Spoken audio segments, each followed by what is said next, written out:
Telugu choreographer Jani ഭാഷ എന്ന Jani master അറസ്റ്റിലായിരിക്കുന്നു. സഹപ്രവർത്തകയായ 21-കാരിയുടെ ലൈംഗിക പീഡന ആരോപണത്തെ തുടർന്ന് ഒളിവിലായിരുന്നു ജാനിയെ ഗോവയിൽ വെച്ചാണ് Secunderabad special operation team arrest ചെയ്തത്. വാർത്തയുടെ കൂടുതൽ വിവരങ്ങൾ ഷംന നൽകും. ഷംന, ഈ ജാനി മാസ്റ്ററെ എല്ലാവർക്കും അറിയാം, വലിയ പുഷ്പ, ബാഹുബലി പോലൊക്കെയുള്ള ചിത്രങ്ങളുടെയൊക്കെ ഭാഗമായി പ്രവർത്തിച്ച ആളാണ്. മാത്രവുമല്ല, ഇയാൾ ഒളിവിലായിരുന്നു, ഇപ്പോൾ പിടിയിലായിരിക്കുന്നു. ഈ പെൺകുട്ടി പ്രായപൂർത്തിയാകാത്ത ഘട്ടത്തിലും പീഡനത്തിന് ഇരയാക്കി എന്നൊക്കെയുള്ള പരാതികൾ അന്ന് ഉയർന്നിരുന്നല്ലോ. എന്താണ് അതൊക്കെ സംബന്ധിച്ചുള്ള വിശദാംശങ്ങൾ? മനു, വളരെ ഗൗരവമുള്ള ഒരു പരാതിയാണ് യുവതി നൽകിയിരിക്കുന്നത്. ഇന്ത്യ ഒന്നാകെ ഉറ്റുനോക്കുന്ന, അത്രയും ആരാധനയോടെ ഉറ്റുനോക്കുന്ന ഒരു കൊറിയോഗ്രാഫർ ആണ് ഇപ്പോൾ പരാതിയെ തുടർന്ന് കസ്റ്റഡിയിലായിരിക്കുന്നത്. കഴിഞ്ഞ 16-ാം തീയതിയാണ് യുവതി ഇത്തരം ഒരു ഗുരുതരമായ ഒരു പരാതിയുമായി രംഗത്ത് വരുന്നത്. ചെന്നൈ, മുംബൈ, ഹൈദരാബാദ് തുടങ്ങിയ സ്ഥലങ്ങളിൽ വെച്ച് ജാനി മാസ്റ്റർ പീഡിപ്പിച്ചു എന്നായിരുന്നു യുവതിയുടെ പരാതി. പ്രായപൂർത്തിയാകുന്നതിന് മുൻപാണ് യുവതിയെ പീഡിപ്പിച്ചത്. 2017-ലാണ് ജാനി മാസ്റ്ററെ പരിചയപ്പെടുന്നത്. ജാനിയുടെ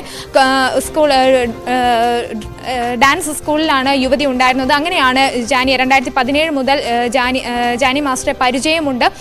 അങ്ങനെയാണ് പിന്നീട് യുവതിയെ പീഡിപ്പിച്ചത്. ചെന്നൈ, മുംബൈ, ഹൈദരാബാദ് തുടങ്ങിയ സ്ഥലങ്ങളിൽ വെച്ചും യുവതിയുടെ നർസിംഗിയിലുള്ള വസതിയിൽ വെച്ചും പീഡിപ്പിച്ചു എന്ന ഗുരുതരമുള്ള ആരോപണമാണ് ജാനിക്കെതിരെ ഉണ്ടായിരുന്നത്. ഇതേ തുടർന്ന് ഈ പ്രായപൂർത്തിയാവുന്നതിന് മുൻപാണ് ഈ പീഡനങ്ങളെല്ലാം നടന്നത്. അതുകൊണ്ട് തന്നെ കഴിഞ്ഞ 18-ാം തീയതിയാണ്, കഴിഞ്ഞ ദിവസമാണ് ജാനിക്കെതിരെ പോക്സോ അടക്കമുള്ള കുറ്റങ്ങൾ ചുമത്തി പോലീസ് കേസെടുത്തത്.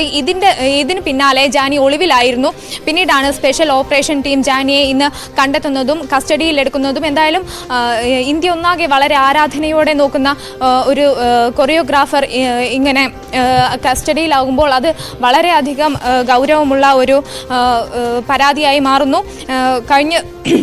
മാത്രമല്ല ഷംന, ഇയാൾ ഈ പെൺകുട്ടിയെ വിവാഹ വാഗ്ദാനം നൽകിയെന്ന് സംബന്ധിച്ച ചില പരാതികളും അന്നുണ്ടായിരുന്നു. അതിനുവേണ്ടി നിർബന്ധിതമായി മതപരിവർത്തനം ചെയ്യാൻ ശ്രമിച്ചു എന്ന ചില പരാതികൾ, അല്ലെങ്കിൽ അങ്ങനെ ചില വിവരങ്ങൾ അന്ന് പുറത്തു വരുന്നുണ്ടായിരുന്നു. പിന്നീട് അവരെ ആക്രമിച്ചു എന്നൊക്കെയുള്ള പരാതികളുണ്ട്.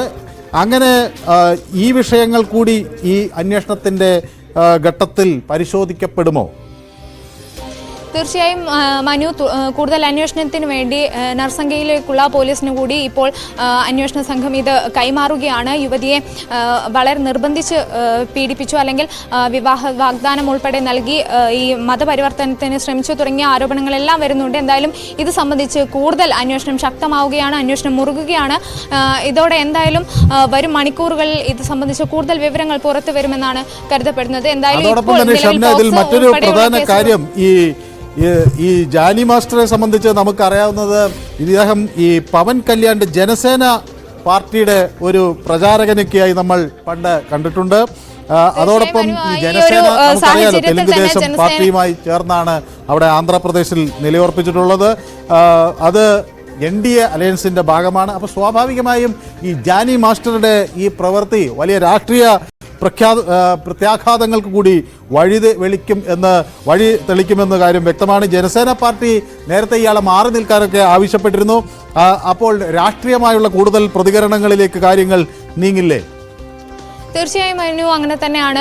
ഈ പാർട്ടിയുടെ പരിപാടികളിൽ നിന്നും, അല്ലെങ്കിൽ പാർട്ടിയുമായി ബന്ധപ്പെട്ട കാര്യങ്ങളിൽ നിന്നും തൽക്കാലം മാറി നിൽക്കാനാണ് ജനസേന പാർട്ടി ഇപ്പോൾ ആവശ്യപ്പെട്ടിട്ടുള്ളത്. എന്തായാലും അന്വേഷണം കൂടുതൽ ശക്തമാവുന്ന വഴിക്ക്, അല്ലെങ്കിൽ അറസ്റ്റ് അടക്കം രേഖപ്പെടുത്തി മറ്റ് നടപടികളിലേക്ക് കടക്കുന്നവർക്ക് കൂടുതൽ ഇത് രാഷ്ട്രീയ വിഷയമായി മാറുമെന്ന് തന്നെയാണ് കരുതപ്പെടുന്നത്. പ്രത്യേകിച്ച് പ്രതിപക്ഷ പാർട്ടികൾ ഉൾപ്പെടെ ഇതിനെതിരെ പ്രതിഷേധവുമായി രംഗത്തെത്താൻ സാധ്യതയുണ്ട്. എന്തായാലും ഹേമ കമ്മിറ്റി റിപ്പോർട്ട് പുറത്തു വന്നതിന്റെ പശ്ചാത്തലത്തിൽ വലിയ പരാതികൾ എല്ലാ കോണുകളിൽ നിന്ന് ഉയരുമ്പോഴാണ് സമാനമായ രീതിയിൽ മറ്റൊരു സംസ്ഥാനത്ത് നിന്നുകൂടി പരാതികൾ വരുന്നത്. സിനിമാ മേഖലയിൽ ഇതിൻ്റെ പ്രതിഫലനങ്ങൾ ഉണ്ടാകും എന്നാണ് നമ്മൾ കണക്കാക്കുന്നത്. ഏതായാലും കൂടുതൽ